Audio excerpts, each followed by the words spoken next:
जीवन खत्म हुआ तो जीने का ढंग आया, जीने का ढंग आया। जब बुझ गई समा तो, जब बुझ गई समा तो महफिल में रंग आया।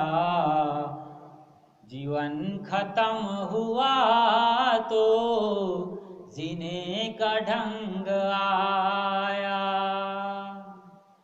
जीवन खत्म हुआ तो जीने का ढंग आया। कितना बढ़िया ये भजनकार कहते हैं। जीवन खत्म हो रहा हो, अब आखिरी चरण में हम आ गए हों, हमारे पैर लटक रहे हों कब्र में, क्या मरते हुए आदमी को जीने का ढंग आता है? नहीं आता है। आखिरी उम्मीद बची होती है, कुछ सांसें बची है, ऐसे में क्या उम्मीद कर सकते हैं किसी आदमी से? उस आदमी को बोलो बाबा या दादी राम राम बोलो तो क्या बोलता है वो? लाम लाम बोलता है।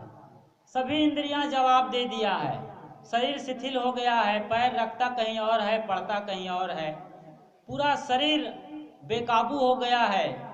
हमारे कंट्रोल में हमारा ना शरीर है ना मन है, तो काहे को भजन होगा? लेकिन भजनकार क्या कहते हैं? जीवन खत्म हुआ तो जीने का ढंग आया। बहुत गजब की बात कह रहे हैं। कैसे? जब बुझ गई, जब बुझ गई समा तो महफिल में रंग आया। जीवन खत्म हुआ तो जीने का ढंग आया। जब बुझ गई समा तो, गौर करें आप लोग, ध्यान दें इधर। समा कहते हैं मोमबत्ती को। तू समा है मैं हूँ परवाना, ऐसे फिल्म में बहुत सारे गीत चलते हैं। समा अर्थात रोशनी का केंद्र बिंदु, मोमबत्ती। जब बुझ गई समा तो महफिल में रंग आया।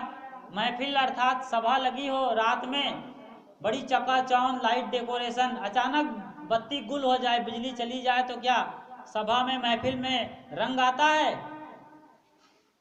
कि रंग चला जाता है? रंग में भंग पड़ जाता है बिजली जाते ही। जो लोग थोड़ा सा नासमझ हैं, आवारा किस्म के, वो लोग सीटी बजाते हैं, हो हुल्लड़ करते हैं और सारा मजा किरकिरा हो जाता है। बढ़िया प्रोग्राम चल रहा था अभी नाइट का, बिजली के जाते ही सारा मजा किरकिरा हो जाता है। लेकिन गीतकार क्या बोल रहे हैं? जब बुझ गई समा तो महफिल में रंग आया।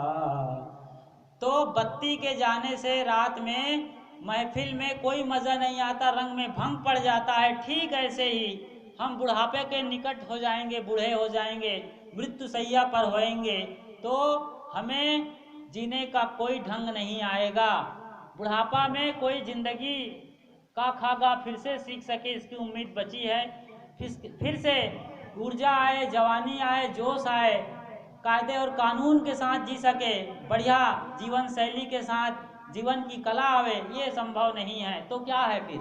क्या कहना चाहते हैं भजनकार? वो सिर्फ एक ही बात कहना चाहते हैं, अभी आप जवान हैं। जवान का मतलब शरीर से ही नहीं, मन से भी। अभी आपके दिल दिमाग दुरुस्त हैं, शरीर बढ़िया काम कर रहा है, समझ अच्छी है, परखने की शक्ति है, तो आप जवान हैं और इसी जवानी में ही भक्ति और भजन का काम कर लेना चाहिए। वक्त बीतने के बाद हाथ मलते रहेंगे, हाथ कुछ नहीं आएगा। यही बात ये भजनकार कह रहे हैं। और क्या कहते हैं? अभी नहीं जागे तो कल क्या होगा। बहुत बढ़िया भजन है, खूबसूरत भजन, आप सुनिए तो सही। भजनकार ये कहते हैं अभी नहीं जागे आप, इसी क्षण नहीं जागे, जब आपकी समझ अच्छी है, शरीर साथ दे रहा है, मन बढ़िया है, तो फिर बहुत ज़्यादा आप खतरे में पड़ जाएंगे, फिर आपको भगवान भी नहीं बचाएगा। तो क्या करना चाहिए? अभी हम जवान हैं तन से और मन से, तो अभी का अभी हमें अपना काम करना चाहिए। और नहीं किए तो क्या होगा? सुनिए, कितना बढ़िया मार्मिक भजन है। आज नहीं जागे तो कल क्या होगा? देखिए। गाड़ी निकल गई जब घर से चला मुसाफिर, गाड़ी निकल गई जब घर से चला मुसाफिर, घर से चला मुसाफिर, मायूस हाथ मलता वापस बेरंग आया। जीवन खत्म हुआ तो जीने का ढंग आया। गाड़ी निकल गई जब घर से चला मुसाफिर, और मायूस हाथ मलता वापस बेरंग आया। बेरंग शब्द जानते हैं आप? 20 साल पहले कोई ताज़ा करिए, जब आप चिट्ठी लिखते थे, लिफाफा और पोस्ट कार्ड, एड्रेस सही नहीं होने की वजह से वो वापस बेरंग आपके घर में वापस आती थी। ठीक ऐसे ही यहाँ पर बात है। गाड़ी निकल गई और घर से चला मुसाफिर।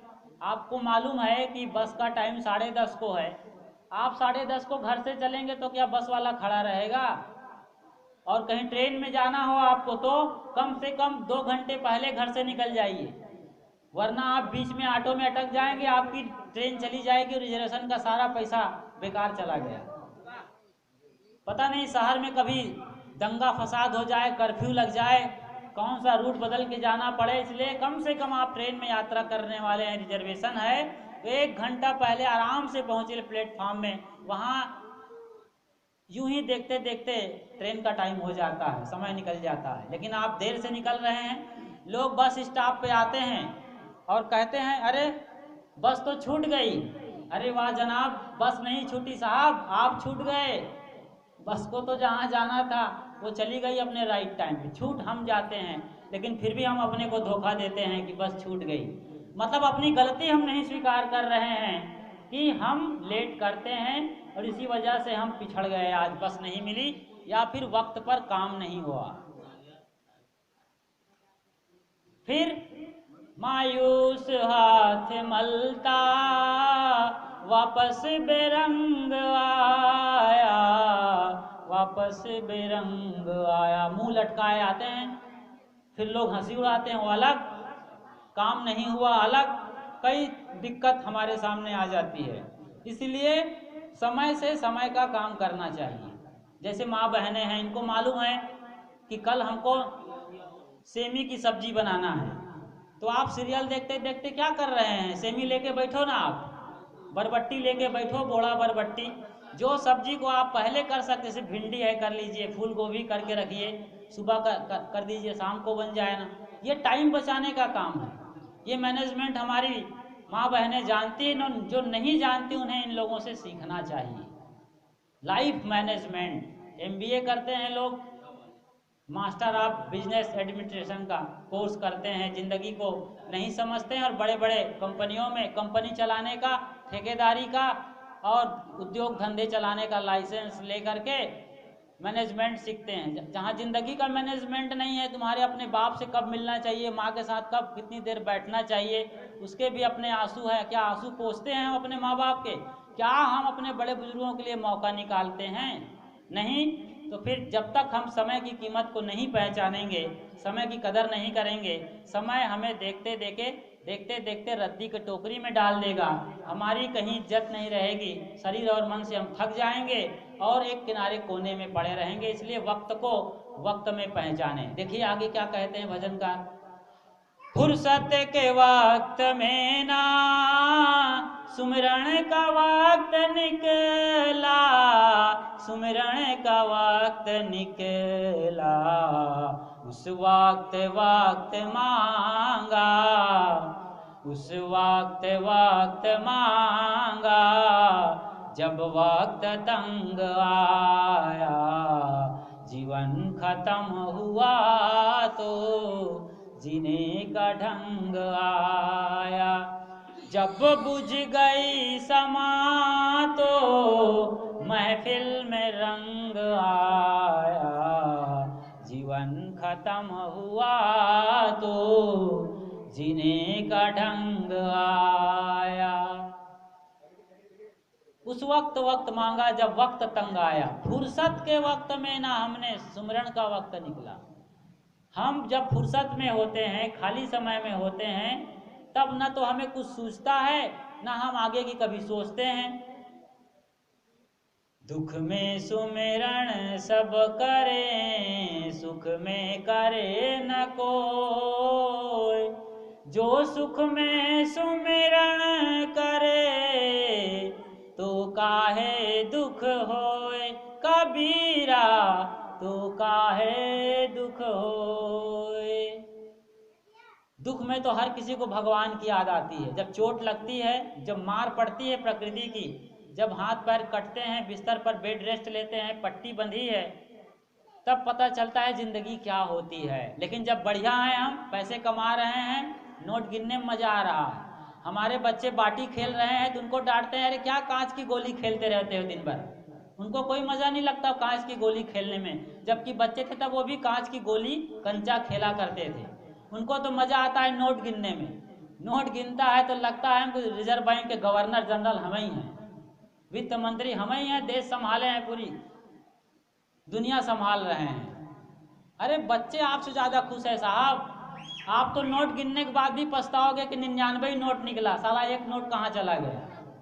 बच्चे तो हार भी गए तो भी जीत की खुशी उनकी मिलती है, जीत गए तो भी जीत तो है ही है। जीत में भी और पट में, दोनों में वो राजा होते हैं बच्चे। लेकिन हम तो थोड़ी थोड़ी बातों के लिए भिखारी हो जाते हैं। तो दुख पड़ता है तब हमें सजगता और चेतना हमारी जगती है कि जिंदगी हमने गलत तरीके से, जो हम जी रहे थे वो गलत तरीका गलत था, अब होश आया है। तो कम से कम दुख पड़े पर तो जागे हैं, तो इसको तो बरकरार रखें, होश तो बनाए रखें। इसीलिए फुर्सत का वक्त है तो भी हम जब सुख में हो तब गुरुजनों की याद करें। जब आपके पास बढ़िया स्थिति है तन मन की, पैसे हैं, घर में बीवी और बच्चे हैं, टीवी भी बढ़िया चल रही है, क्या आपको याद आता है सीरियल देखते वक्त कि साहब भी हमें रोकते हैं कि दिन भर टीवी मत देखो। जब सुख में है, जब बढ़िया जिंदगी चल रही है, तब हमें याद आता है साहब संतों की कि मुसीबत आने पर ही, मुसीबत आने पर साहब संतों की याद आती है। तो आप बहुत ज़्यादा दूर तक नहीं जाएंगे, फिर से दुख वापस आएगा। लेकिन आप सुख में साहब संतों की याद करते हैं तो बहुत उम्मीद है कि ऐसे दुख पड़ने पर साहब संत गुरुजन, प्रकृति माता, ये भगवान परमेश्वर कहीं है, प्रकृति का नियम, तो वो काम आएंगे आपके। सबके साथ ऐसा हुआ जिन्होंने ये समझा और जिया है। इसलिए मन की मशीनरी ने जब काम कर न सीखा, मन की मशीनरी ने जब काम कर न सीखा, जब काम कर न सीखा, तब बूढ़े तन के, तब बूढ़े तन के हर एक पुर्जे में जंग आया। मन की मशीनरी ने जब काम करना सीखा, जब हम सत्संग करते करते गुरुजनों के निकट चरण शरण बैठते बैठते जब समझने के लायक होते हैं, तब तक बुढ़ापा हमें आ घेरता है। तब बूढ़े तन के हर एक पुर्जे में जंग आया। तब फिर शायद हमारे हाथ से समय निकल चुका होता है, फिर भी हमारे पास कुछ मौका होता है, यदि हम संभालना चाहें तो संभाल सकते हैं।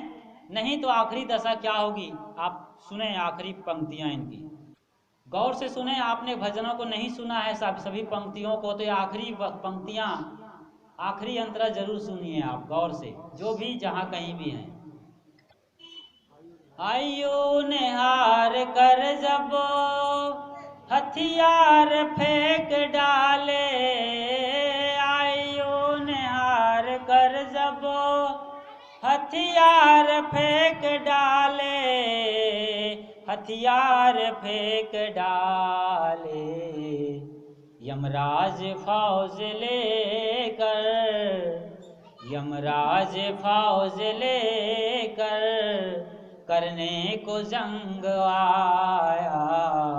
जीवन खत्म हुआ तो जीने का ढंग आया।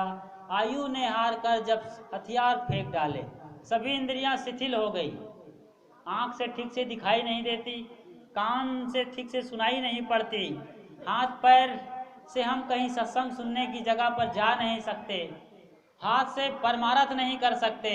ऐसी दशा में फिर हम यदि भजन करना भी चाहें तो हमारे पीछे पड़ा हुआ यमराज मौत भैंसा पर बैठकर आते हैं, बताते हैं काले काले, और वो न जाने कब मारी हैं, क्या घर क्या परदेश। काल ने चोटी पकड़ रखी है, तो चोटी कब को उठा ले वो हमसे अलग कर दे, ये कुछ कहा नहीं जा सकता। इसलिए आज जो बढ़िया मौका मिला है, कुल मिलाकर ये भजन का सार यही है कि आपको जो सही और बढ़िया मौका मिला है जवानी का, भजन करो मस्त जवानी में, बुढ़ापा किसने देखा है। भजन कर मस्त जवानी में, बुढ़ापा किसने देखा है।